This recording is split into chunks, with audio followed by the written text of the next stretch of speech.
Welcome to the Collector's Catacomb, episode number 21. Big news tonight. We got Arbitrage Albatross. It's been so long, I forgot your name, Brian. We got him back with us on the show. Sean, we appreciate all the help he gave us while Brian was away, keeping our show going, keeping your comments in the feed for us so we got everybody the answers to their questions. But we've got Brian back now, so let's inundate him with questions tonight and make him work a little bit. But we have a great show for you tonight. We're going to talk about the Korean War a little bit. We're going to talk about some Boy Scout stuff, talk about some Viewmaster photos, some other Militaria, and who knows what's going to come up. I'm sure Drew's got something for us good tonight. So without further ado, my name is Erik Castle. I'm a collector of Militaria. That's pretty much the gist of it.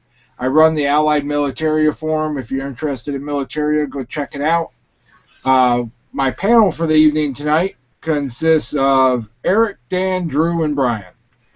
All great common American names. Except, you know what? I was clicked on the wrong Erik, so I just did my whole intro with another Erik on there. Erik was the star. Awesome. That's great. Hey, just throwing a little twist in there. But so I guess we'll go ahead and get you introduced, Erik, since everybody's been watching you. There you go. All right. I hope I didn't pick my nose or anything during that whole time. But my name's Erik. I collect mostly Militaria items, ranging from World War I through Vietnam. I also dabble in some Boy Scout items and other various antiques and collectibles. I have a website, or I'm sorry, not a website, but a Facebook page, Militaria Collectors of Delaware Valley, for any collectors in the PA, Delaware, New Jersey areas, or surrounding states. And that's pretty much it. Awesome. Great to have you here tonight, Erik. Dan, what you up to, man? Hello, everybody. This is Dan at More Old Stuff. Glad to have you here tonight. So I do a lot of stuff. A little tired right now for some reason. All of a sudden, it just hit me. So I do a lot of YouTube videos, and if you just do a search on Dan at More Old Stuff, or click on my name when I talk in the chat over here, and you can check out my new videos. I got a couple haul videos in there and some auction stuff and some recent finds that I got this weekend. But I've been a collector for a long time, and kind of what got me into reselling was my collection when I had to thin it out and start selling. So got my experience there about 5 years ago. So anyhow, yeah, I have a ton of stuff. I got all, as you can see, we've been doing this. How long have we been at this show now? Well, we're how many episodes? What episode are we? Episode 21.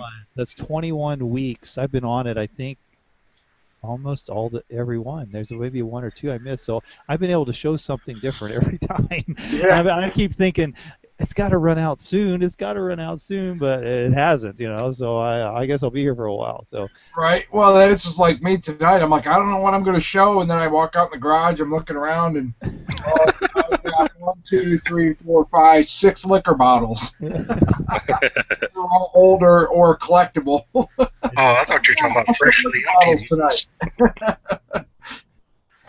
Those are not ones that you just emptied, right? Yeah. Working on it. Nah. All right, Dan, great to have you with us. All right, Mr. Squatchin over there. What's up, Drew? Hey guys, it's Drew the California Picker. I have a YouTube channel called California Pickin', and I specialize in fine art, antiques, and vintage collectibles. I have a Facebook page called The California Pickers, so go over there and check it out. Hit like if you would, and go check out my recent video. Just put it out today, so I think you'll like it. Awesome, Drew. Yeah, you're always putting out great content all the time. That way I don't have to keep up with my channel. We definitely appreciate all the content, Drew. Absolutely, Erik. All right, Brian. It's great to have you back, man. Hey there. No, the other Brian, not the one behind you. Oh, okay. Yeah, I'm kind of like back and stuff. Sometimes people need a vacation. People like the countryside, so I just took some time off, go to the funny farm. I had nothing wrong with that. So, go tell people about your channel. You still got a channel, right? Yeah, I still got a channel. It's got some older stuff right now. I'm having to try to get back into the groove of some things. Kind of working on a video that's probably a few weeks out. I got to let something happen first, then I want to have a new video out. Cool, man. That's all right. pretty much it.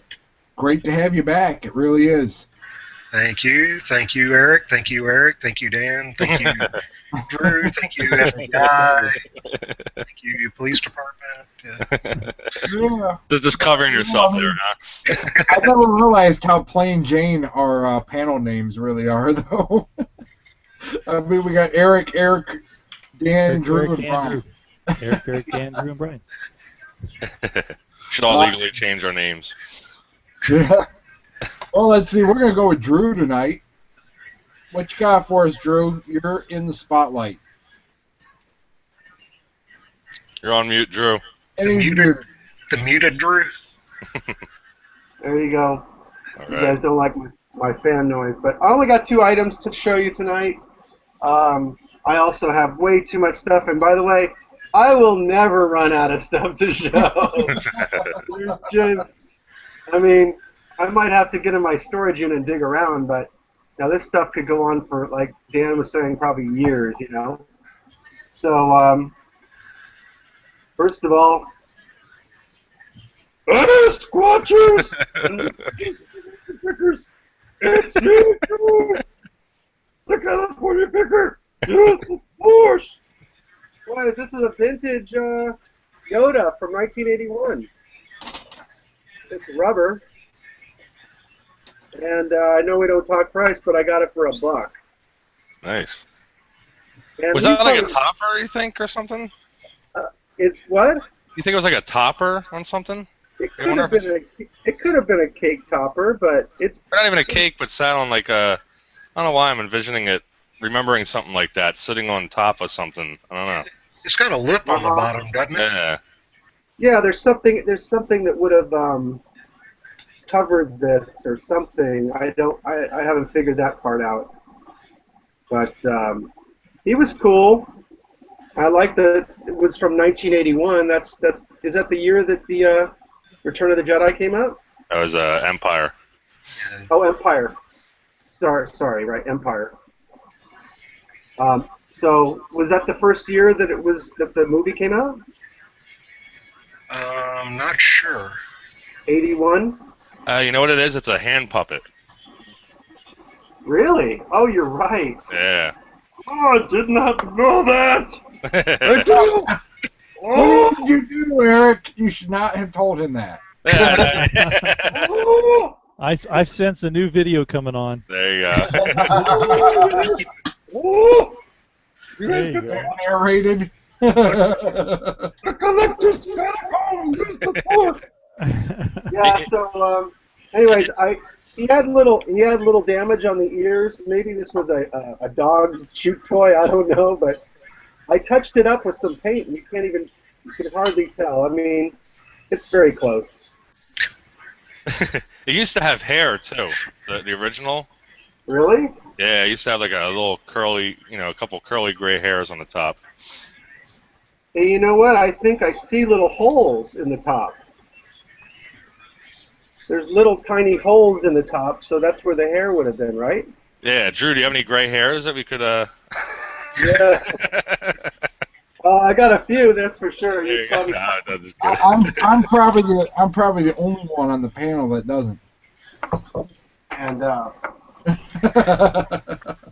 Cough, just for men, cough. and then we're gonna go to this baby, and it's a nice. It's either oil or acrylic. It probably is acrylic. And can you guys see that pretty well? Yeah, it's nice. Yeah, and this happens to be a signed original painting, and the artist is Frank A.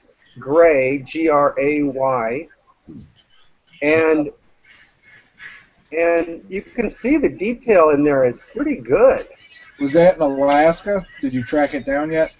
Here's what's funny is you would think this is from Alaska or, Canada or something, but it turns out this is an English artist, and he specializes in painting landscapes from fantasy, from his head, from imagination. Oh, well, that's cool. Oh, wow. Yeah, and he often features, his paintings feature some type of water feature, whether it's a river or a pond or the ocean or a waterfall, but you'll always see a river of some sort, some water there.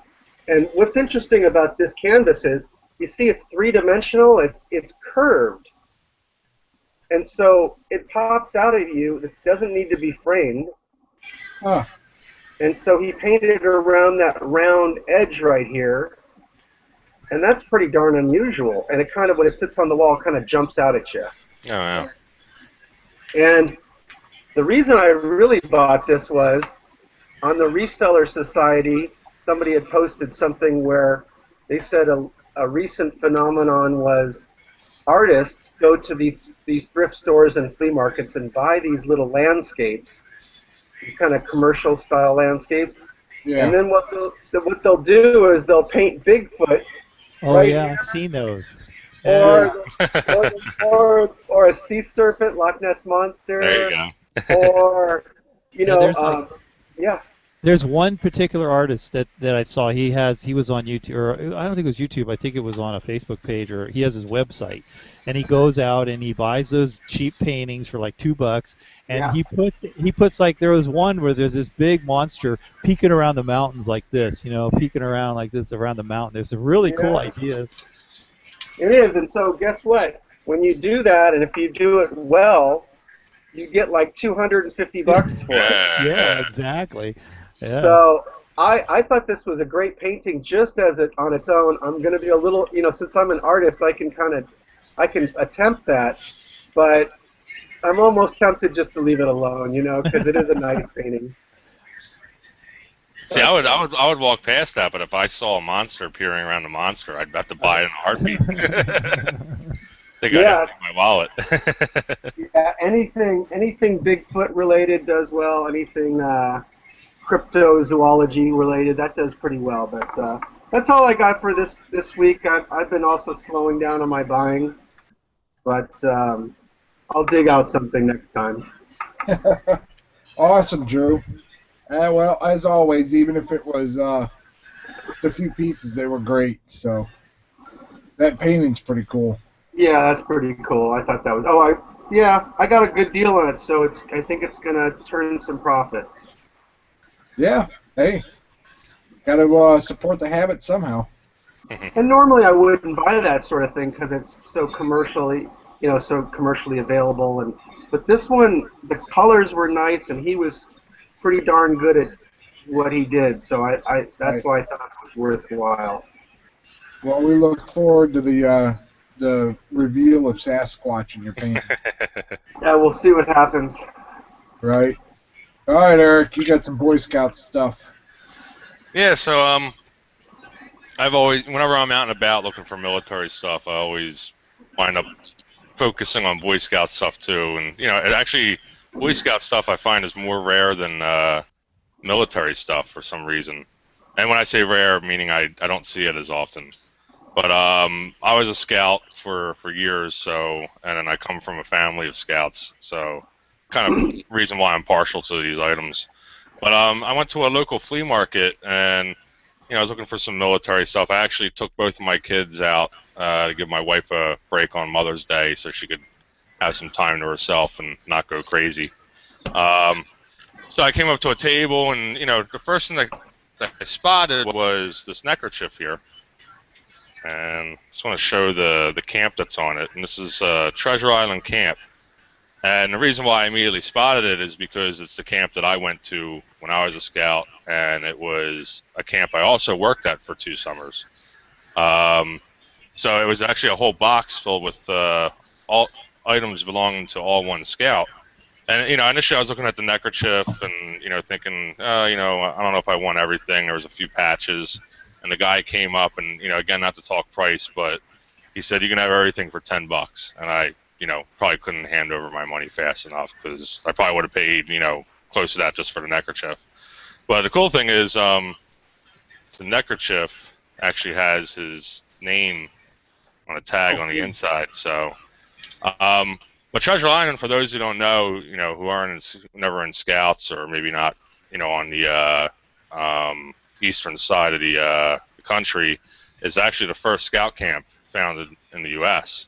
And so there's a lot of tradition there. Unfortunately, the camp had to shut down. It's actually, the camp rests in the middle of the Delaware River, in between New Jersey and Pennsylvania, and it's an actual island. But they get flooded a lot, so the cost to insure the island and repair it after floods just became too much, so they had to shut the island down altogether. A lot of people were upset by that, a lot of Scouts, It was also the founding location of the Order of the Arrow, which, for those who aren't familiar, is kind of a fraternity within the Scout organization, and basically, you had to be, tapped in to be able to, join the Order of the Arrow, and you had to go through a whole bunch of stuff just to, get inducted, without going into too much detail. So, the neckerchief was what caught my eye, but then all the other stuff was just kind of, icing on the cake. So this would have been his uniform, and you'll see on the sleeve it has his, the old style Philadelphia Council with his troop number. And you can see he was a small kid. I mean, he was in from 68 to 70, so I'm guessing he was probably, maybe 13, 14, if that. I was just a really small dude. But just to give you an example, so that's what the shirts look like in that era. And here's my old shirt from when I was in the Scouts. And you can see it's got a more khaki color to it.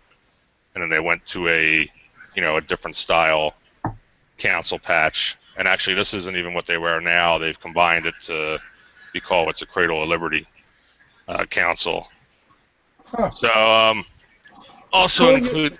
It's cool you have Stewie Rosenberg's. I know, yeah, it is. It's crazy. I'm just like, everything's named to him. Rosenberg. Stewie Rosenberg. I mean, he's got his original Scout book. Yeah. And then on the inside, unfortunately, this has some damage or some pages that were, cut out of it. But again, it has his name, his troop number, and then, it was at the, and it's funny you were saying it like that. It was at the Pennypack Jewish Community Center is where the troop was based out of. Stewie Rosenberg. Stewie Rosenberg. And another. Hey, we gotta mark Stewie's clothing. Somebody's gonna get confused. And exactly. So this would have been, talking about the Order of the Arrow. This would have been the Order of Arrow handbook, and would have had all the oath and everything else you needed to learn in order to advance through the Order of the Arrow. And this is dated to 1968 revision. So this is all complete. Just a little bending. I just need to kind of flatten it out a little bit. But so I thought that was pretty cool. I was in pretty good shape. And to give you an idea of what the Order of the Arrow is, so he would have been a brotherhood in the Order of the Arrow. So it starts out as, and now I'm trying to remember, you join the Order of the Arrow, and then you advance to brotherhood, and then the Vigil is the final. So the way they denoted that was you had your arrow, Order of the Arrow, and then these bars would denote brotherhood, the second level of Order of the Arrow. And then just to show you how it used to look, and this is probably what he would have worn. This is my grandfather's from when he was in the Scouts. This is probably to like the 50s or 60s. So you can see the older versions were actually made of felt, and they actually, were hand sewn on the little tabs, and then embroidered on felt. But other things included, you had, some of the patches that he, for each patch that you took a class for, you had, a book where you would have studied up and, been given a test or had to write an essay. And it's pretty cool for a Weather Merit Badge. It still has one of the notes that he had to, write. Oh, wow. Or like a letter he had to write to, get the badge. And then the one that's pretty, interesting for the times he took Atomic Energy Merit Badge, and I'm just thinking the '60s. Oh yeah. Atomic Energy, it's kind of, very fitting for the period. Although they still offer this merit badge today, but it's just funny at the time because it was, a big deal then. And then some other items were just some of his patches. So this is actually a camp patch for Heart Scout, which is another Philadelphia staple camp and Heart Scout reservation. So this camp is still open. But if you went to TI, Hart was like, second-class citizens. Then you have some of his ranks, your tenderfoot, and, looks like he advanced to life, which is the rank just below, here's Star, just below Eagle Scout. I don't think he ever made it to Eagle. And then another patch, little felt, embroidered on felt, and this would have been his patrol, so it looks like he was in Eagle Patrol. And then one other one is a little Penny Pack District, Good Turn Camporee from 1969 patch. And then the only other pieces were some of his neckerchief slides. So this is what you would have, worn the slide with the long piece hanging in the back and then two pieces hanging in the front. And then there was a little ring so that it could go in between, and then you would see down the front. And this is kind of the standard Scout one that you would see, but there's two of each of these. So. Right. And then the only other pieces were all of the, the patches that he earned, his rank advancement, and everything has his name on it. I actually, there's a Facebook page called Save Treasure Island, and I actually posted the whole group up there to see if anybody there might have known him, because a lot of people, on that Facebook page, were attending Treasure Island from back in the 50s until, the camp closed. So, I'm hoping to maybe be able to track down. One person did say that it was his neighbor, but he hasn't talked to him in years. Now, this came out of an estate sale, so my assumption is he may have either passed away or, something like that, and I might not be able to track down the guy and, find out if he, why he lost his stuff or gave it away or whatever.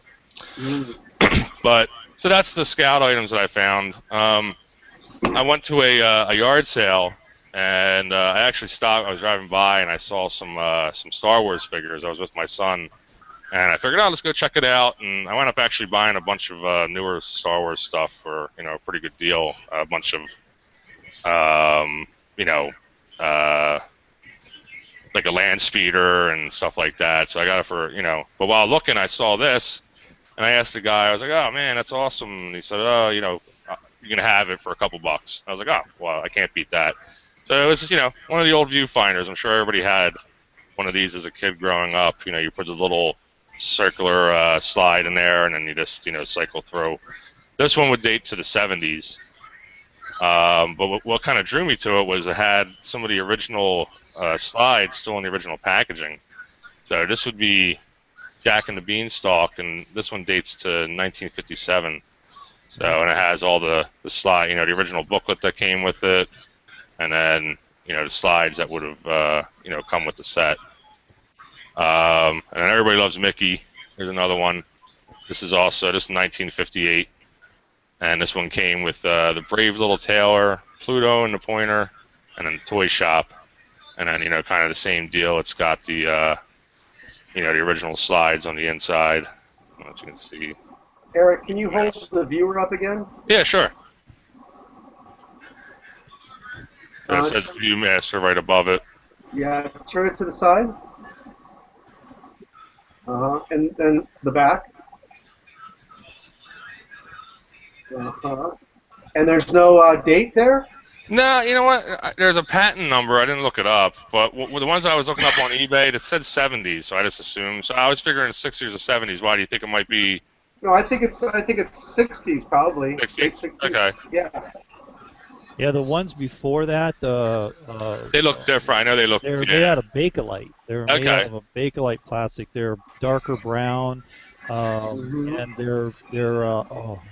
had the name because I've had a multitude of those things, and I can't remember a different company. There were two companies that made those. Okay.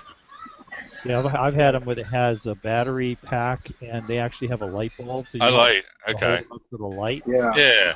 was a whole set. I was lucky enough to find a whole set in a box. It had everything, the box and the reels and everything with it. Because what happened was in the 70s, all sorts of electronics toys came out for kids, and so those Viewmasters went by the wayside. And that's great because I was born in the '80s, and I can remember I loved my Viewmaster. You know, and Yeah? they were pretty popular then too. Yeah. Wow. I love it. I can remember having an ET Viewmaster. That was my favorite one. My favorite slides were the ET ones. Yeah. I was reading about that ET, the worst game ever on Atari. Atari 20. I had that game. I hated playing it, man. You get trapped in like a little divot, but they buried all of them. They buried them out in the desert, and then somebody actually found them. And now they're collectible. They're not valuable, but they're collectible. People buy them just for the novelty of them. But it was the most horrible game. They rushed that game out because of the hype of ET, and it's what put Atari out of business. You know, they put so much money into it. Yeah. That's what I heard, and it's been voted the worst game ever. Yeah, it's pretty bad. I'm gonna hold on to mine because I have one, you know. Yeah. Yeah. The other thing you got to remember, Drew, is a lot of us grew up out in the country, and things got to us a little slower. Like I didn't have cable at our house. We didn't even have it available until like '93 or '94. Yeah. Wow. You know what I mean? Whereas if you lived in the city, you probably had it since the late '80s. Oh yeah. You know what I mean? But yeah, it's just things are a little bit slower. So even with toys, I mean, I can remember like when Walmart was built near us, like where it was within driving distance. Right. And I was still in elementary school when we got our first Walmart and KB Toys. Yeah. You know, KB Toys. Oh, I used to love going there. Wow. It was an hour and 15 minutes to the city that had a Toys R Us in it. You know what I mean? Right. So that could be why the popularity of the Viewmaster continued on. You know, I think it probably fizzled out more in the 90s. I would say, I wonder if there was a resurgence in the 80s, because they had the red one was the popular one in the 80s. That's what I remember having. Right. So I wonder if there was a resurgence, and now there's actually a resurgence now of those older style, like the little pull phone, the little dog that you pull to with the kind of the springy tail. You know, you'll see them at like a Target, and parents buy them now because it's stuff that we played with as kids, and now it's kind of has nostalgia factor to it, and they buy them for their parent, their children. So the Slinky. The Slinky dog. No, I'm talking about the it was actually a dog. It was a wooden dog, and then it had a tail. But yeah, the Slinky. Yeah, my kids have. I mean, I've always remembered Slinky. I don't think that ever went away. I think that's always been popular. Yeah, that's timeless. Yeah. I also like Silly Putty. Silly Putty was great. My kids, I just bought them Silly Putty. They love it, man. They play with it all the time. So yeah, all that stuff is coming back around, or still kind of has people still have an interest, even kids today. I mean, you could put that Silly Putty in an egg, and come back forever. 10 years 10 years later. Yeah, same thing. Well, that was invented during World War II, if I remember correctly. I think it was actually supposed to be it was supposed to be an alternative to something else. They were trying to develop something else, and they wound up developing Silly Putty. And I don't think they found a real use for it, so it became more of a kid's toy. But I know it was developed during World War II, but it was supposed to have another purpose, and it just didn't. What they were trying to create isn't what they created. And they wound up developing Silly Putty. So that's kind of the horrible story that I'm telling, because I don't remember anything about it, about how Silly Putty was developed. No, that's good enough. So I always interesting about the Viewmaster. I guess they made them and they made the reels up to 2009. They were making the reels for those, and then they stopped in 2009. But 2015, Mattel and Google, because Mattel, I guess, holds the patent on that.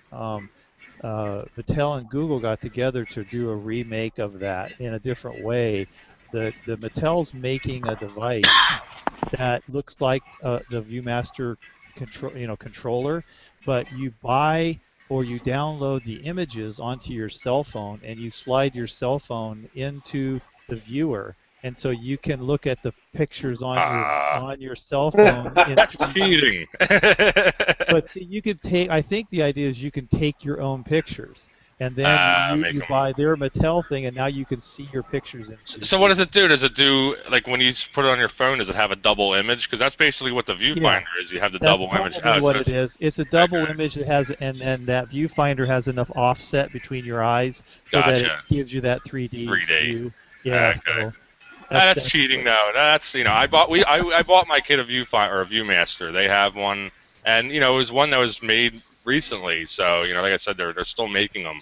But yeah, I would consider that cheating. That's you need to have the old school, hunk of plastic, and then your slides that wind up ripping or whatever after a couple weeks of trying to play with them, and that's the way to do it. So there were 25 different viewer models made. Really? I didn't really. History of production. Wow. Well, is that including like Mickey Mouse and different, Well, that's the viewers, but the reels, there were 1.5 billion copies of the reels. Okay. Well, for the viewers, you're saying there was 25 different models of viewers. And that's probably including the ones that have like different characters.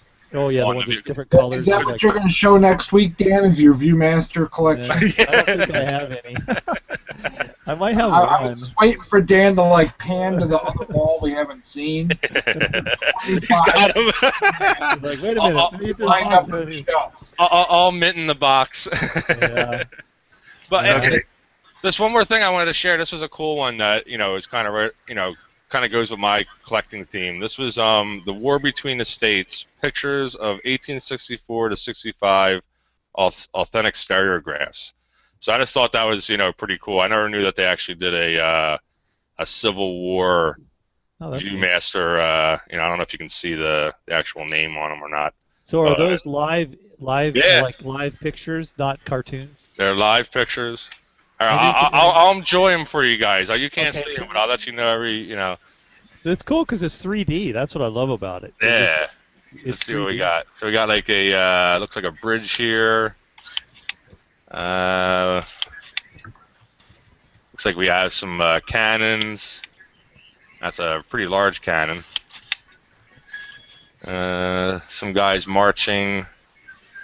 Some guys just standing around. Yeah, nothing really too exciting. It doesn't look like there's any action shots. Obviously these were kind of geared towards kids, so I doubt they're going to show, some guy with his leg blown off or, hanging out. Here's General Lee. That's a nice shot of General Lee. There's a nice train shot. They're pretty cool. I mean, you're all sitting there watching Erik flip through. I'm hoping you're enjoying it as much as I am, because I'm thoroughly enjoying it. Hey, Erik, Turtle Trader wants to know, did you earn your Eagle Scout? No, did I? Yeah. Nah, I was life for life. I discovered drinking and girls, and unfortunately left the Scouts. I made I got all my badges. All I had to do was my project, but I, unfortunately found other interests. I'm sure that happens all too often. Oh yeah, absolutely. Both of my cousins made Eagle. They were the other two that were in the same troop as me. Troop 109, by the way, I want to throw that out there in the Alany section of Philadelphia. Shout out to Troop 109. They're actually still in service to this day. So one day my kid's going to be in Scouts. I already promised that. So hopefully I can join him up with my old troop. Maybe he'll make Eagle and do what his father couldn't. Right. I never did Scouts. I only got involved this last year because I started my son in Tigers. Okay, yeah, that's right. And then I took over as the Tiger Cub leader because they just didn't have a lot going on. Because you didn't have enough on your plate already, so you figured. Yeah. Well, on top of that, our Scoutmaster is talking about going to help her husband with his troop because we actually have 2 troops that meet at once. Okay. And she's a great person, and her husband is awesome too. But he actually took over a troop. It's Polk County's oldest Scout troop. Okay. And they were at risk of losing their charter because they had no leadership. Oh wow, that's a shame, and it's definitely dropped off scouting. You don't see as Yeah. many Well, so what he did is he stepped up, and they got some other areas, small little groups to combine and revive the charter before they lost it. Okay. Because I want to say it's like Troop 150 or something like that, or I can't remember. I know we're 151. But yeah, it's like the county's oldest scout troop, so that's kind of cool. But he's Yeah. needing more help with that, so she's going to step down as the scoutmaster for our troop. So there's a slight possibility I might try to do that next year. We'll see. Oh, there you go. Yeah, it's a shame. My troop, when we went to camp, we usually had at least 70 scouts and then 20, 25 leaders. And now they're down to maybe 10 or 12 scouts, and they're in the inner city of Philadelphia, and I think that has a lot to do with it because it's just it's a tough neighborhood that the troop's based out of, and it's gone through a lot of changes in the past 15 years, so I think that has a lot to do with why it's dropped off in membership. I think ours has a lot to do with I live in a relatively mostly retirement area.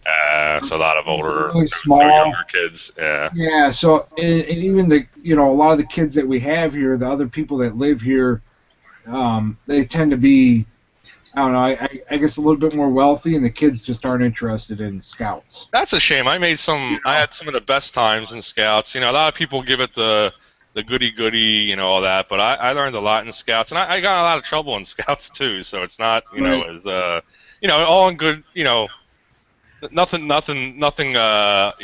unlawful, but definitely, Yeah, well, I mean, it's like our tigers. Our tigers consist of my son and his buddy. Okay. Wow. You know what I mean? That's Yeah. it. Wow. I think the largest section is the Weeblos, and they've only got like 6 kids. Well, there's been a lot of, not to get into a political discussion, but there's been a lot of stuff that the scouts have done that people don't agree with, not to really discuss it. And I think that also has in part to do with, why the membership has dropped off. But, Yeah, I think a lot of it just has to do with parents not pushing their kids to learn those skills.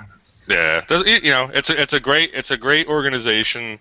Like my troop, we went camping every month. We had a meeting every week, and we did summer camp every year, and they still do that to this year. And I had some of the most fun times going on camping trips. So it definitely if there's anything I took away from that, when I'm packing for any trip, I think I pack double what I think I'm going to need, because I went on so many trips where I brought one pair of socks and it rained the entire time, and I'm sitting there, freezing my ass off, or I didn't bring a rain jacket with me, so now I definitely overcompensate when I when I pack. Kind of sound like you're in the Army, except we carried all that crap in our pockets. Yeah, exactly. Yeah. I'll never forget that. I mean, I don't talk about basic training stories that often, but I can never forget about lightning drills in Fort Benning where it stormed and lightning all winter long, and you are just kneeling in the mud. That's what you do during a lightning storm, right? Poncho in your pocket, soaking wet. You can't do anything about it. You can't take the poncho out and get dry. Yeah. And just kneeling there for hours. Oh, God. For the lightning to stop so we can go back to climbing into our muddy foxholes and continue to pretend we're playing war. Yeah, there you go. Well, at least we had tents at least, and every now and then we get treated with a cabin, but so definitely nowhere near basic or anything like that. But I think it was more stupidity on my part than not having somewhere to actually sleep, or not being able to use the supplies that you had. I was just too stupid to bring them with me. That's basically what it boiled down to. Yeah, no, I really enjoy Scouts, and I look forward to a long time with him. And I've got another one. I've got a 3-year-old below him, so there'll be another one coming up through it as well. So. Yeah, that's good. Any wild animal experiences? I do. Yeah. Treasure Island, the camp that I was just talking about. For first class rank, you had to do what was called an overnighter. So basically, you had to camp on your own in a sleeping bag overnight, and cook your own food on a fire, things like that. So it was one of the requirements to earn that, advance that rank. So a treasure island next to it was an island called Eagle Island, and the island was completely overgrown. And there was always stories about wild dogs on the island, which was just complete BS.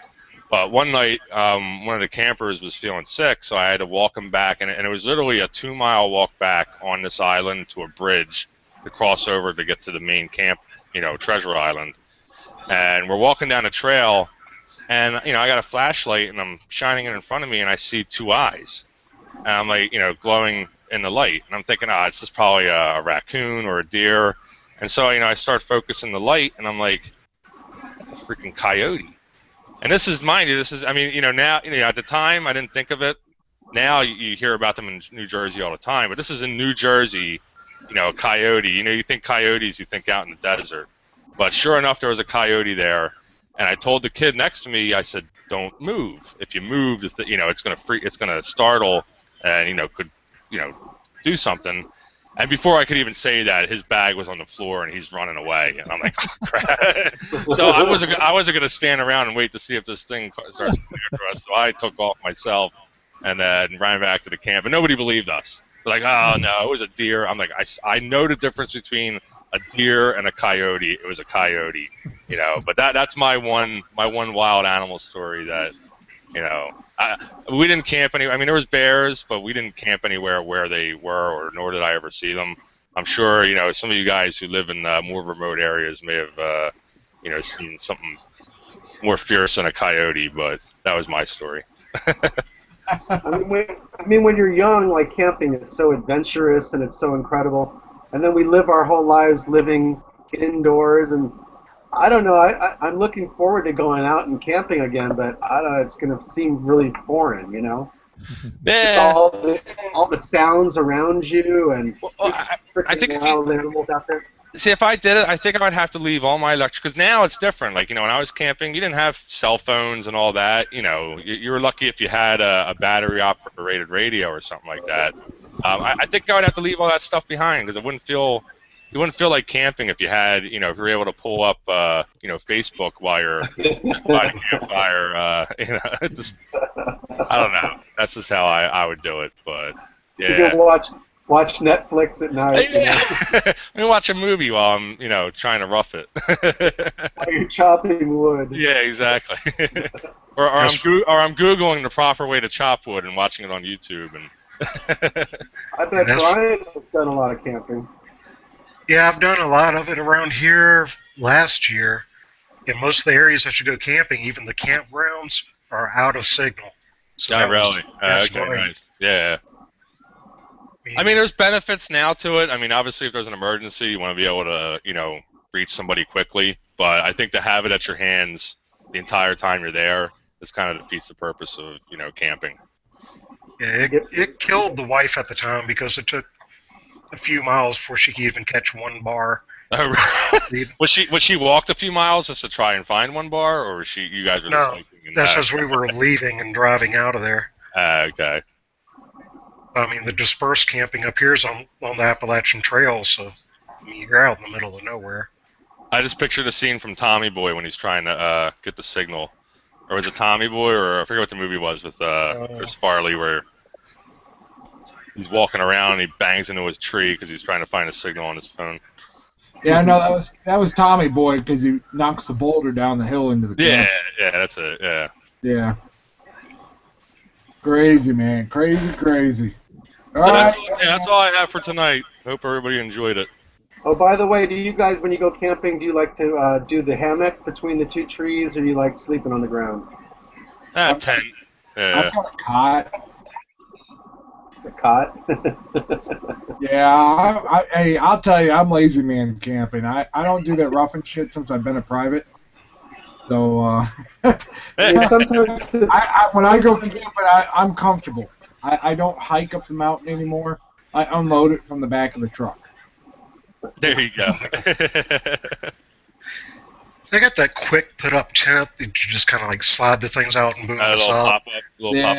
Yeah. And an air mattress that goes inside of it. Well, when I was younger, when I was stationed at Fort Lewis in Washington, during Christmas and stuff, we always got like 2-3 weeks of leave. And me and my buddies, we'd go spend 10, 14 days up in the mountains. They got a ton of like state land and federal land and stuff you can hunt on. And Oh, we'd go nice. set up. I have a big canvas wall tent with a wood stove. And I mean, we'd literally be sleeping on 14, 18 inches of ice. Like wake up in the morning and the stove's like sunk 6 inches overnight. That kind of stuff. We were up there elk hunting. But I mean, you lived comfortably. You know, I didn't do any of that roughing stuff. You know, like I had for that tent, I have a big fold-out frame that sits about 12 inches off the ground with a queen-size air mattress on it. But see, you've been through the worst of it, Erik. So you deserve a break from roughing it. Well, the other thing though is people don't realize how much warmer you stay by sleeping on a cot. By having airflow underneath. Yeah, absolutely. Yeah. Yeah, because the ground will suck the heat out of you. Yeah. Yeah. It'll even suck it out from an air mattress too. Yep. So get everything up off the ground. I don't know if you ever seen anybody that goes camping in the snow and they build like a snow cave. Yeah. They sleep on the snow in there, but one of the biggest things that they do is they sleep up on a shelf, and they create this big divot. They call it a sump, and that's where all the cold air will collect, and it will push the hot air up over the shelf where you're sleeping. There's So hot air. There's hot air in an igloo. Yeah, well, There's hot air in an igloo. Yep. yeah. You your think it's breath easy to build one, but it retains that heat. So Yep, that's how you stay warm. Is you have to create that sump to give the cold air somewhere to collect to push the hot air up. So Yeah, you can actually sleep in a snow cave. you have some great places out in California. I mean, for camping too. I mean, I'm sure you could find some really beautiful, campgrounds out there. I would imagine. Not having ever been out there, but I'm assuming that there's probably some. And you can go right on the beach and camp. There's a few places that you can just kind of like pull your motor home or put a tent here and there or whatever it is. And I'm spoiled because I don't want to rough it in the 30-degree weather or 20-degree weather or 50-degree weather. I want to go out there. You never lived. I want to go out there when it's 70 degrees. That's why if I we already if I'm know ever- where you. if I'm ever homeless, man, I'm going to Hawaii. Whatever it takes, I'm going to be homeless in Hawaii. That's what I don't get. Like, my job. In my job. Hawaii, man, that's like. Oh, you can live. When I was there, I was walking the beach, and there's all these tents. Homeless people live in tents on the beach because all the beaches in Hawaii belong to the people, so they can't throw you off. There's no such thing as a private beach in Hawaii, any of the islands. So if you go and you set up a camp, as long as you keep it clean and you don't have drugs, and they can come in and still raid you, but as long as you live there and don't do anything wrong, you can live there. And there's people living on the beaches in a tent, and just like, it's like, Yeah. I don't get it. My job, I'm a property manager, and I have a lot of properties in Philadelphia, and unfortunately, we have a lot of transients who like to use our vestibules, during the winter months to keep warm. And I just don't understand. If it were me, the last place I would want to be is in the Northeast, anywhere. I would move south to where it's warm all year round. down in Florida. Something like that. I just want to, not that I'm, obviously there's a reason why they are still up here, but I just don't. If it were me, I'd be like, all right, whatever money I have in my pocket, I'm moving south, and then exactly. Walk in or something. Or hitchhike. I think I'd be walking like every day, heading. Yeah. Stow away in a truck or something. Get out of We get the same problem here with the storage facility that we have that I manage, with the transients moving into empty units and stuff during the winter. Yeah, because that's what everybody wants to do is rent a storage unit next to a bum crapping in a bucket. Oh, I'm sure. Yeah. If we want to do a show on stories like that, we ought to do like the Saturday night storytelling or something. There you go. Yeah, I could tell some phone calls that I get about what happened in a festival. I don't even think it would be I don't think I would be allowed to say some of this stuff. It's a little. Oh, I mean, I could tell you about this. Better stories is the car wash. Car wash produces so much better stories. Like the lady that drives in there and catches the hose to the spray nozzle on her mirror, and instead of stopping, drives through it, rips it out of the ceiling, bends her car, and then wants us to fix her car. Oh yeah, because it's all your fault. Yeah, it's our fault that the nozzle was ripped from the ceiling. Oh man. Yeah. Now I've had. I'll tell one story. I got a call the one time, and I work for a bank. I'm not going to name which bank, but the call that I got said somebody defecated in the middle of the drive-through. Can you get janitorial out to clean it up? That was the call that I got, and I'm like, you know, and my wife, I work at home a lot, so my wife always hears the conversation, and she's like, did they really just say that's what happened? I was like, yep, somebody got out of their car while in the drive-through, you know, did what they had to do, got back into their car, and you know, drove off, and I'm like, all right. So were they just like making? And it didn't even shock me because I'm so used to it. Right. I was just like, oh yeah, this is Thursday. You're right. Yeah, it's the day that they usually defecate in the middle of the drive. You get a, That's making a deposit, isn't it? It is. So actually, it went through the tube. It went through the pneumatic tube, and you know they put in the safety deposit box. All right, getting back to antiques. Yeah. Try to sidetrack a little bit. Dan, what do you got to show us this week? Well, I'll start this off before I show you anything. Okay, I got to read something to you. Well, darling, it's been some time since I last saw you, and I sure do miss you. You know that I love you very much, and hope that you love me too. I never felt the same about you I've never felt the same about any other girl as I feel about you. Romantic. So what happened is I have 70 letters that I got. I got a whole stack here. 70 love letters. It's from a soldier. The letters start about 1948 and they run to about 1952 or 53. I think there might even be a 54 in here, but I'm trying to get them all together. But anyhow, and that's about how most of these read. There is some interesting content about what the guy was doing. His name, Jesse. I gotta find a typed one. I can't read his. I have a hard time reading these. First of all, because yeah. Here we go. I got my typed one here. His name was Jesse. Find a better one. I think it's Demille or Denial, D-E-I, Demille, maybe D-E-I-M-A-L, something like that was his last name. And he goes from being a private first class to a corporal from his letters, because he has his rank on his letters as he goes through. And he's writing to a Miss Dolores Miller, which is not his last name. But what's interesting is I think, one of the first letters that he wrote in 1948, and evidently they had just met briefly for like 2 hours. And from that point on, he wrote letters to her. He says he fell in love with her the first time he ever saw her, and so he wrote letters to her sometimes 3 times a day.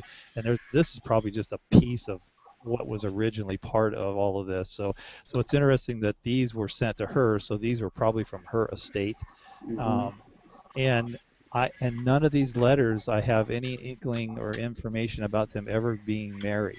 So, and I don't have any. There's some other correspondence in here that are older, but there's still Miss Dolores Miller. So, I don't know.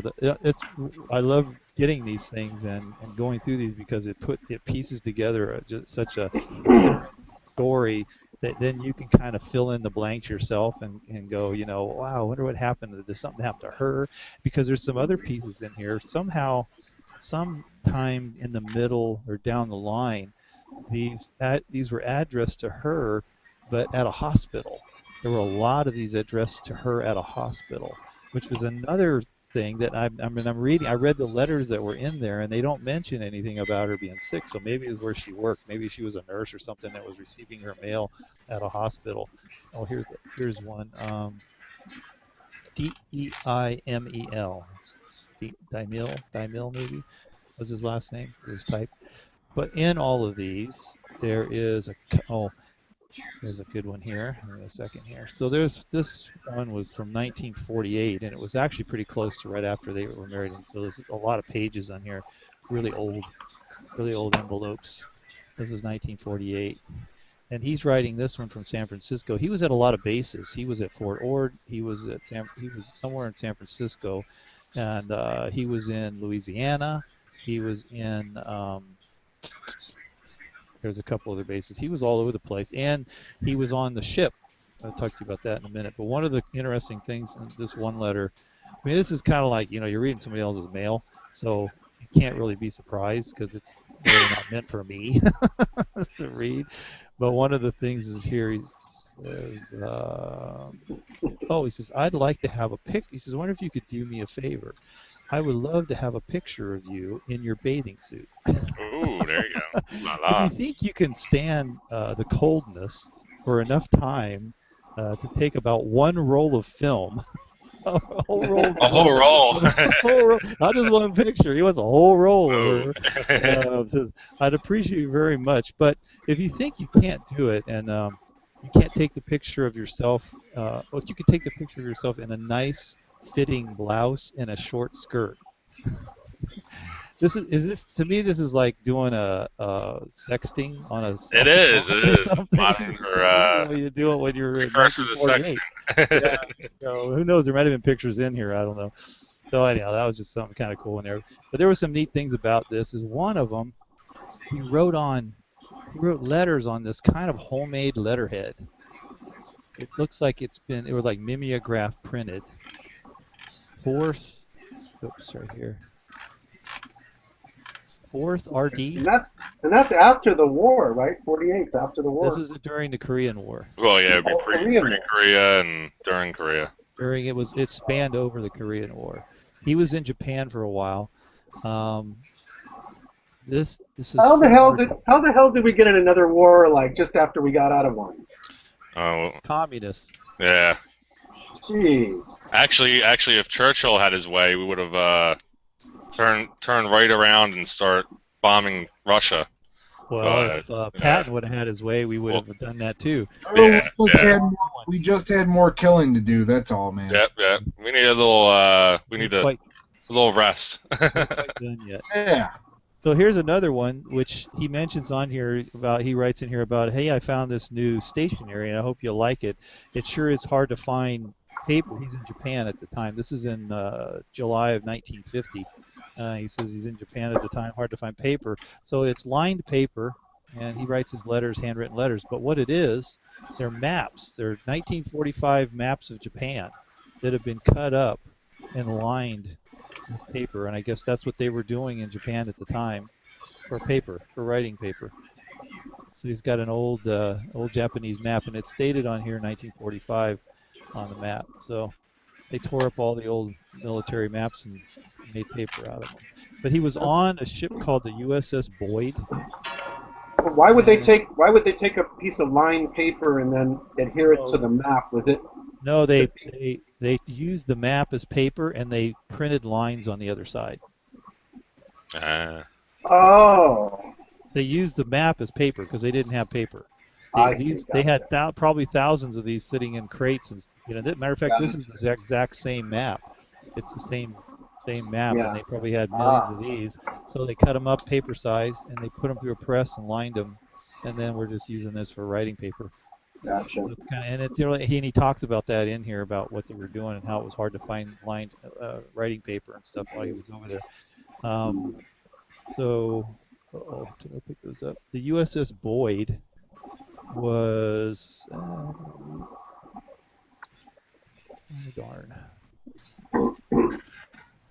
was a ship he was on, I guess, when he was in Japan, and he actually, one of his letters talked about him going on a trial run Oh man, I had all these laid in front of me. I keep moving around. So many things laid out here. But he talked about doing a trial run, going on a trial run on the USS Boyd. I looked it up really quick, and the Boyd was out of San Pedro, California. It was a Fletcher-class destroyer. And let me see if I can maybe share this screen with you real quick so you can kind of see.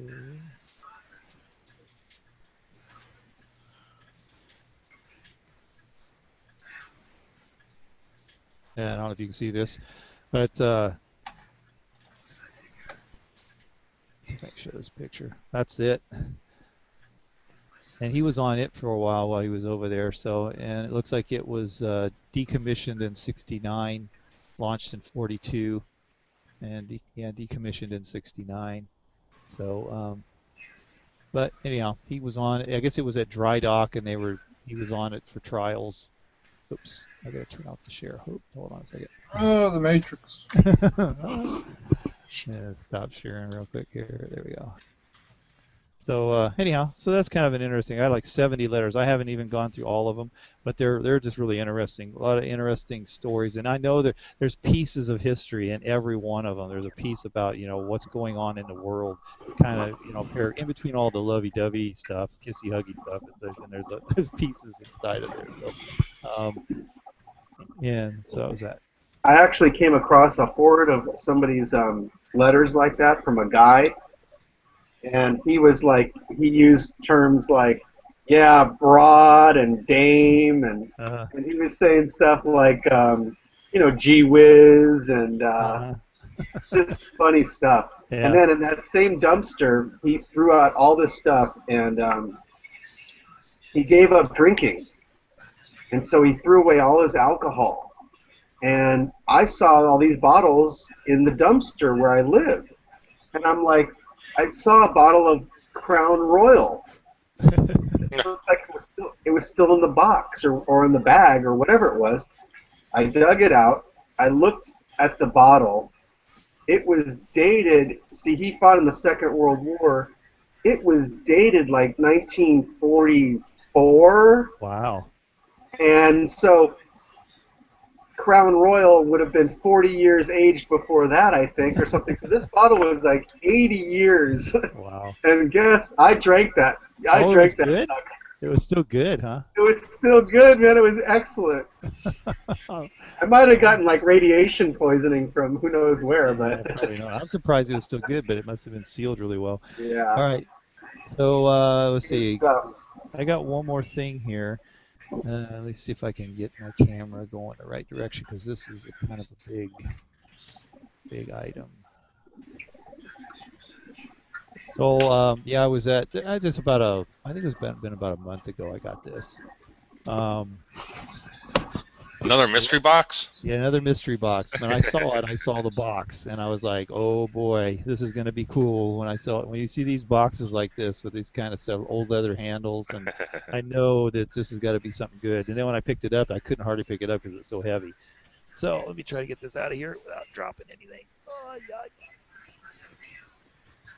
This is like a 1930s 16mm projector, movie projector. In the box, it has it's got some interesting features about it. So it's a Catacomb Model B, is what it's called. This piece goes down like that, and this piece is a handle, but if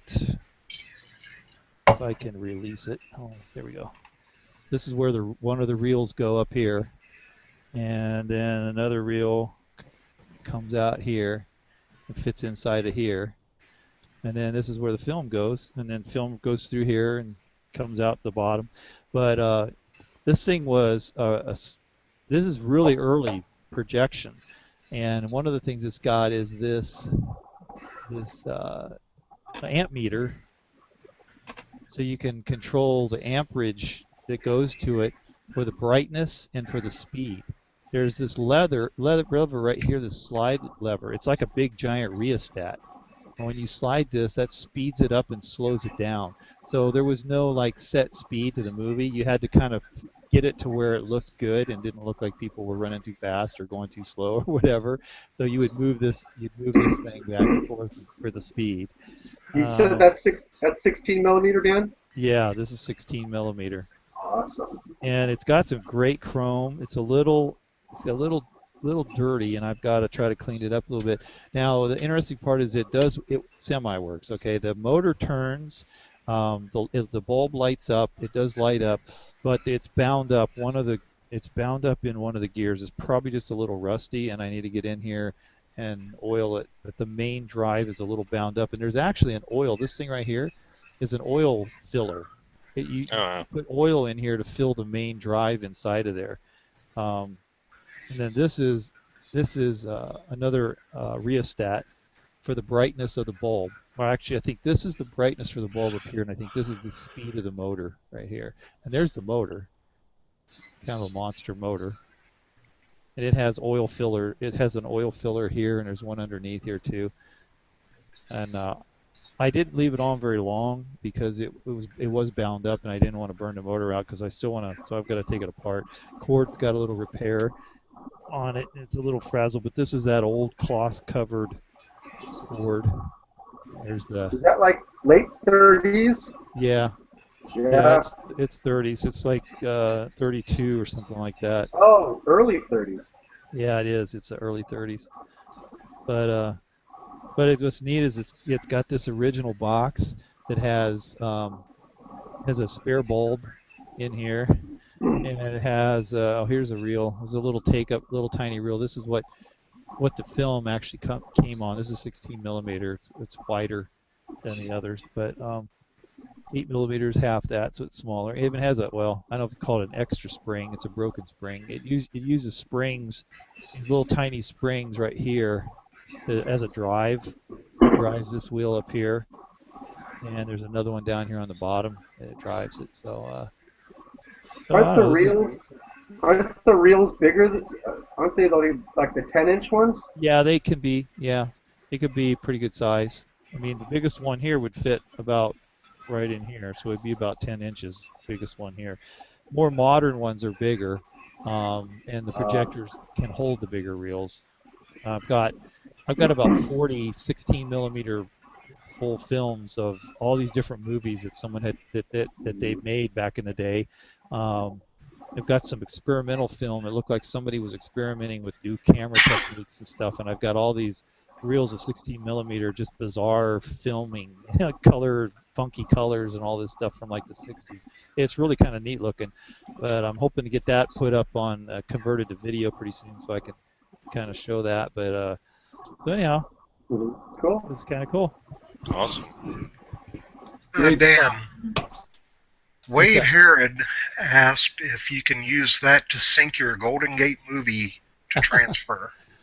No, because this is 16 millimeter, and the movie I have is 8. The other one's an 8 millimeter. So that film won't fit on this camera. This camera film is wider than that film. Yeah, I have a problem when I'm trying to copy from my 8 millimeter from my projector that I have to 8 millimeter from 8 millimeter to video. Is it has that flashy thing because the frame rate's not synced up. You can buy projectors, or I've seen them around. They're kind of expensive that have adjustable frame rate. So yeah, he's right that if I had a film on this, if I put a film on this and I wanted to video copy it, but because I have the ability to adjust the speed of this, I probably could get a better copy on my video if the speeds, because I could sync it up probably better because I could control the speed on the projector and get that frame rate syncing just like same as my camera is recording at. And so anyhow. Interesting, Dan. You always have some cool camera stuff you're finding. Yeah, I grab everything. This was so unique when I saw this, and the best part, it was at a half price off estate sale, and I couldn't believe no one had bought it yet. And I just grabbed it so fast. So I don't think anybody knew what it was, honestly. Don't those suckers get hot from the? Oh yeah, this one would because the lamp alone, but this motor. Yeah. Motor Look at the size of that thing. Let's see. Yeah. There's my hand. The thing's huge. Yeah. There's I don't believe there's even a fan in here. It's vented up here in the top and on the sides. Yeah. But it's vented I around think the you could. rheostat. I think you could fry an egg on top of that thing. Oh, I bet you could. I bet it gets because see this rheostat is going to be hot because all the power is going through here and it's being restricted. So the coils in this rheostat is going to get hot. Then there's another one down here. That one's going to get hot. These are going to probably get hotter than the motor is. These two. Oh no. Like I said, I've turned it on and it runs, but it's bound up, and I just didn't want to take the chance of burning. The light bulb works. I didn't want to take the chance of burning the bulb out or the motor out, so I turned it off pretty quick. So I need to get in here and spend some time with it and get it. Do you own any other 16 millimeter projectors? Yeah, I have one that I have one that I got that I use to preview most of my movies on. Yeah. It's a Ekai. It's made in Japan. It's made in like the 70s, from the 70s. It's the same kind of projector that you used to have in high school, in your schools used to have. And that's what I did. It's actually got the name of some. I bought 2 of them at a swap meet, and they had the school's name on it. So they were clearing out a school storage room or something, and got these 2 projectors. So I bought them both and sold one to pay for the both, and then I kept one so that I could use it to view my 16 millimeter. And it's a sound projector too, so it's got 16 millimeter sound and everything. Yeah, that's awesome. Yeah. I'm looking for one. I think I'm looking for one of those at the right price. Yeah, the thing is, I had an older one, like an old Revere, the ones that look kind of the Art Deco-y look, the brown metal with the fins and everything. Yeah. And, I had one of those, but it's so old, it didn't burn out. It just wasn't. I don't know, it was just too impractical for what I needed it for, because I wanted to use it to really watch movies. I didn't want a decoration piece. So it was just too hard to thread. This one's got like automatic threading. You just boom, stick it in there and it sucks it through and threads it all up for you, and you don't have to, it's so easy to use, because when you're sitting there watching hours of movies and you've got all these reels and you got to rewind them and you got to put the next one on, you kind of want to speed that process up as much as you can. So getting that kind of a projector worked really good for me. Sped it up pretty good. But and this thing is heavy. How much would I get? How much do 16 millimeters cost? I don't know. You could probably get, if you could find one of those older ones from the 70s working, maybe $125, something like that. 125. Yeah. I sold. I mean, that's where I ended up selling mine for like 100. I sold mine to another dealer for like $95, but I only paid $30 a piece for them at the swap meet, because I had like 10 of them. I wish I'd have bought them all, actually, because they were all working, and he had a power plug there, so I tried them all out before I bought them, so I knew that the bulbs were working, I knew the motors was working, so I was like in a pretty good situation to just get them all, and I wish I would have, but. Good stuff, Dan. Good stuff. Well, we'll move on to a few liquor bottles, and then we'll get this wrapped up, because I'm absolutely whooped. It's just been non-stop lately. This is the only, put it this way, this is the only break I've been getting for like the last several weeks, is this one evening a week. But so I want to talk about some collectible bottles. No, I didn't drink this stuff. Let's see. Yeah, there we go. I need to back it up. Yeah. All right. So this is a Jack Daniel's, probably more of a decanter than a bottle, because it does come with its own cork top, so it can be reused. So it's more of a decanter. But this particular one was produced, I believe, in '88. Or hold on, just had notes on it. It was produced in '84. And this was produced to commemorate the anniversary of Theodore Roosevelt's election as the president. Oh, really? Wow. Oh, that's neat. Is what Jack Daniels produced this bottle for. It's my favorite alcohol. Yeah, good old Lynchburg, Tennessee. Now, I don't... Wait, oh, I take it back. Let's see. There we go. It even comes with the... Oh, nice. I wasn't sure if it was the correct one, but it's got the writing and everything on the back. JD on the back. So... Is that kind of like break glass in case of sobering? Yeah. Yes, something like that. I actually had it sit in my antique booth. It hasn't sold, so now it's going to go back in my bar. So, because I got rid of my booth. I just don't have time. But, for all those Goodwill haters out there, I actually found a collectible, so it's kind of cool. I found slides at a weigh-in pay, which I thought was impossible. And now I actually found a, well, not real expensive, but cool Jack Daniels collectible for really cheap at a Goodwill. So this is their 1971 commemorative bottle. Wow. And yes, you can see. $5. Big money, big money. Still has a tag, and I have the tag for the other one. It's just put away. This was their 1971 decanter. Wait, oh, hold on. I'm getting things backwards because I'm tired.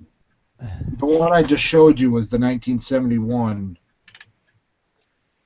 decanter. So I talked about the wrong bottle. This was the inaugural bottle. I got those backwards. And this was, I think this was to commemorate 80 years or something like that, the other one. I can't remember. I got that screwed up. Oh, well. So they're both commemorative bottles. But anyway, so this is the inaugural one. And it comes with a little tag, little booklet. We just talked about it. And it's not in beautiful condition. I mean, but I did find it at a Goodwill, which is kind of cool. And this one has a Georgia liquor tax stamp on it, which I thought was kind of neat. There we go. Except my camera probably doesn't zoom in very good. So, again, cork top, so it can be reused as a decanter. This one has been, obviously has been used because there's just residue and stuff. That other one, I don't think it had ever been used. I think it was just purchased and that was it, you know. And there's no tax stamp on it. So from the Jack Daniels collectibles, we'll slide on over to a little bit of Johnny Walker here. And if I can find my notes, I don't even know where my mouse went. There we go. All right. So this is a 1930s Johnny Walker Red. This one's a little beat up. I actually bought 6 of these about 4 years ago, and I gave 2 of them away, sold the rest. This is the last one I've got. So this is obviously the worst of them, but it's kind of cool. It's got this was produced in the 1930s because prior to about 1910, 1920, they didn't have Johnny Walker red, blue, green, all that other stuff. It was all Johnny Walker white. They were all plain white labels. So it just, the bottom label talks about the expeditions where they've won awards and stuff. At this particular time, when this bottle was produced, 1907 was the last time they had won an award for Johnny Walker. But what makes these bottles kind of unique is it's a liquor bottle with a cork top, not a screw top. So it was actually a sealed cork, just like wine. And hopefully I can get them to show. You can still see my booth tag. I shut my booth down, so I brought a bunch of stuff home. But can you see the bubbles all right? Mm-hmm. Yeah. Yeah. So, because this is actually a hand-blown bottle. Oh, wow. Yeah. Yeah. This is, I don't even, looking at it, let me see. Now, this is a molded bottle, but it was hand-blown into the mold. What was that price, Erik? What was that for? $75. It was in my booth. You were trying to sell that for $75? All the other ones I sold, Drew, sold for $125. Really? Yes. Holy smokes! You know how much, if this bottle was full, do you know how much it's worth? Oh, I know that. That makes a difference. But wow. But even like this. I apologize. No, you're cool, man. It's okay. It's okay to talk price when it involves. You know, I don't want people running out and buying them for a lot of money. Like, try to find one. Wow. It's all there's bottle collectors, and these are really cool because they are hand blown. When you get past the hand blown glass, the prices plummet. But so now this isn't a completely hand blown bottle, and I don't know if you'll be able to see it, but it is. There are corner seams. Yeah, you can kind of see them. Technically, yeah. There's corners here. So this was blown into a mold, but it was not machine blown. This was still hand blown. It was just hand blown into a mold. Yeah. And that's where you get all the mold lines and all the bubbles and stuff. That's what makes this so desirable. Yeah, I'm surprised. Yeah. And if you could feel the weight, I mean, this is probably like 1.5 pounds, 2 pounds. Right. I mean, it is relatively thick glass. I mean, I don't know. You can kind of see the bottom, how thick it is. Yeah. But it's that in the booth. Yeah, I mean, it's like anything else. In the booth, you got to have the right buyer. I actually sent 2 of these to Brazil. Back then, did you say they had all just one type of alcohol, or did they have grades or the same? No, now, by the time the 30s came out, this bottle came out in 1930s based on the labels. Okay? Mm-hmm. They had changed over to Johnny Walker Red, Blue, yada, yada. I think it's the bottles prior to like 1910, 1920 were called white labels. And Johnny Walker only made one, and it came out with a white label. And through my research, I found that even an empty bottle with a Johnny Walker white label on it can go for over $1,000. Wow. And bottles that are full have sold 15,000, 20,000, just depending on just how old it is. So, and that probably plays a little bit into this as well, Drew. There's a cult following of Johnny Walker. So you appeal to more than one type of collector. Right. So, what do you think my Crown Royal full bottle sealed from 1944 would be worth? It would have been worth a lot. The liquid's probably worth more than the bottle. If it was full, that's what would have been made it really valuable. Yeah. Yeah. Yeah. At that point, it's all about the liquid, you know.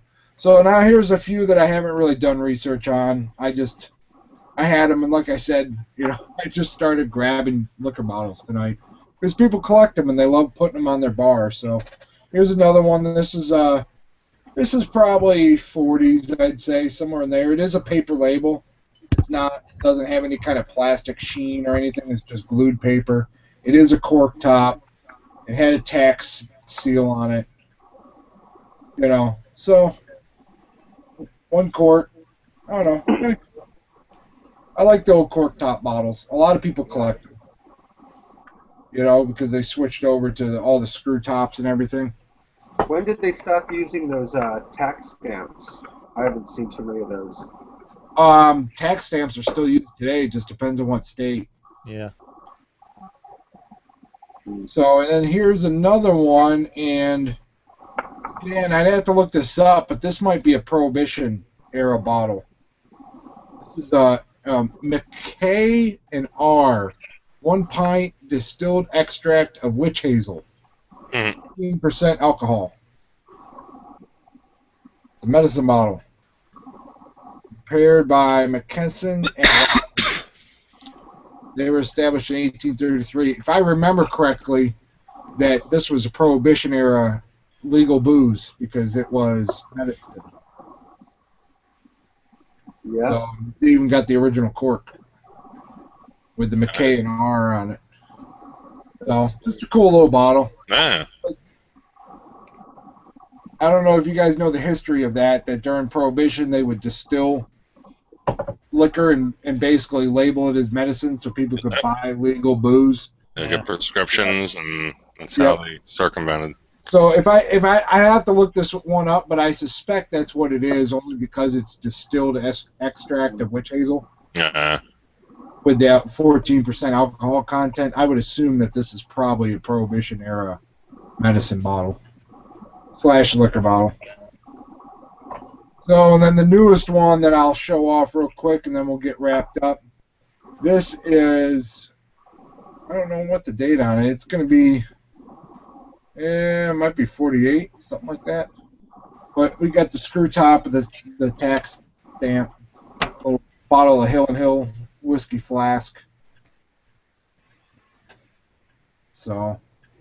That one looks like it needs a brown paper bag. Yeah, pretty much. But you can see where they got into the, the screw tops.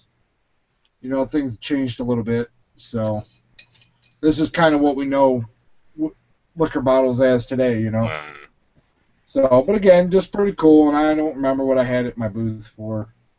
Probably like $5-10. Just the stuff like this becomes just aesthetic value. People just buy it because they want to put an old-looking bottle on their shelf. You know what I mean?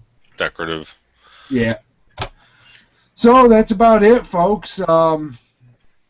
That's the Collector's Catacomb number 21. A bunch of great sharing, and I appreciate everybody on the panel. Erik, do you want to tell us what's going on next week?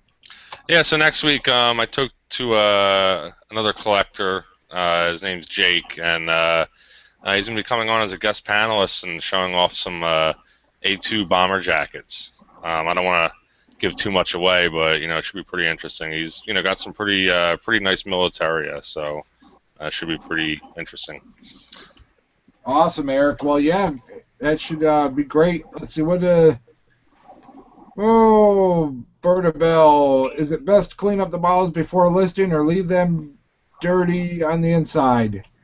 I have cleaned bottles, but all I do is use a little bit of Dawn and some water, and I just shake it around inside. The only problem is if you get anything that's got a label on it, if you don't wrap the bottle in a towel and you get water on the label, you're going to see it. Yeah. Oh, right. So it's a risk, The ones that I've done are because they're really dirty or they don't have a label on the bottle. If they don't have a label on the bottle, I've put them in the dishwasher. Anything to get them clean, you know what I mean? I did that with I was down by a creek with my family about 2 years ago, and I found this old Bayer aspirin bottle from like the 50s, and it had it must have just been sitting in there. I don't know for how long because it was from the 50s, and I just basically used a soap and a wire brush to clean it out, and it looks same as the day that it was. If they don't have labels on them, it's a lot easier to clean. And the dishwasher does a great job. The glass won't get ruined. I cleaned T850 in the dishwasher. So,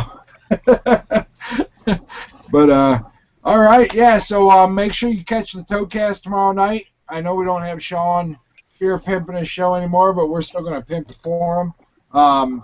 Also, check out Golden Finger Picker's channel. He's doing some Q&As. He does the Wednesday night meet and greet.